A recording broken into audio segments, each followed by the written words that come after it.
Sveiki enduro entuziastai, su jumis sveikinamės iš Ruklos poligono. Šiandien turim nuostabią dieną, todėl kad vyksta enduro čempionato pirmasis etapas. Turim rekordinį skaičių dalyvių, apie 180 dalyvių šiandien startavo šioje nuostabioje vietoje. Unikalūs greičio ruožai, tikrai labai įdomus pravažiavimas. Dalyviai turėjo nuostabią dieną, mes kaip organizatoriai turim labai fainą orą, tad džiaugiamės ir laukiam kitose etapuose. Iki!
Arai, ką tu čia veiki? Ar į šitą discipliną papuoliai? Kažkur ne čia turbūt pataikiau.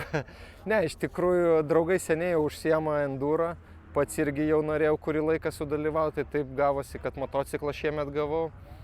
Tai vat ir atvykau pirmą kartą savo gyvenimą į enduro varžybas. Ir kaip pirmi įspūdžiai? Labai gerai, labai patiko. Tokia nostalgija, aš Rukloj poligone užaugęs, treniruodavausi su savo motokrobatiniu motociklu daug metų. Tai buvo labai smagu iš tikrųjų vėl užklysti tik šį kartą su kitu motociklu. Nu tai smagu, o sulauksim dar kitose etapuose?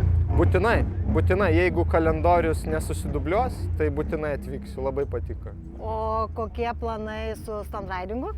Planai, visokių planų, bet artimiausia tai yra Bosnijai Hercegovinai, su formulė pasirodysiu. Tada per MotoGP varžybas pasirodysiu Vokietijai.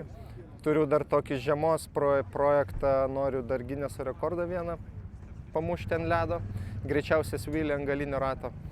Tai va, yra planų didelių, tai ruošimės. Smagu girdėti ir sveikinam. Dėkingas. Atidarėm Lietuvos enduro čempionatą, sekėsi puikiai, turėjom gerą dieną, turėjom tikrai smagius greičio testus, smagius pravažiavimus. Tai turėjom 6 iš viso testus, pavyko visuose parodyti geriausius rezultatus ir taip nugalėti. Tai džiaugiuosi ir tikiuosi visą sezoną taip seksis. Ir kur sekantis startas? Sekantis startas Lietuvos cross country 4 čempionatas Kalvarijoje. Iki susitikimo ten? Ačiū, iki. Iš tikrųjų labai smagu, atmosfera labai fantastinė. Šiandien pasakiškai skaičius dalyvių, tai aš iš tikrųjų nesitikėjau tokį skaičių motociklų pamatyti. Tai iš tikrųjų pirmas sykis man šitokio formato varžybose, na ir ką galiu pasakyti, man labai patiko. Superinė diena, skaitau organizaciją, visą renginį, tai ačiū organizatoriam už tokį puikų renginį ir ką, tikiuosi pasirodyti dar nesyk ir ne du. Šiandien sekėsi labai gerai, po žiemos labai pasiilgę šitokio tipo varžybų, enduro varžybų ir manau, kad šiandien esu pirmas. Ir labai raginu visą jaunimą pabandyti, pavyzdžiui, tokį formatą arba bent jau cross country, nes labai mažai Lietuvoje vaikų, o tikrai labai įdomios varžybos. Super, tai pamatysim rudenį tave Sixdėjaus varžybose ar ne? Nežinau, čia dar paslaptis. Dalyvavo elektriniai motociklai. Sveikiname nugalėtoją Romualdą Miceiką. Ačiū labai. O čia iniciatorius šitos klasės Matais. Matai, papasakokit abudu, kaip sekėsi jums. Smagiai, smagu buvo pravažiuoti, sudalyvauti, tiek, kad su mažesniaisiais čiudą važiavom, išsikrovė, bet ant nulio vis dar parvažiavom. o Romualdas pravažiavo pirmas ir dar liko. Kiek Romualdai liko? 4%.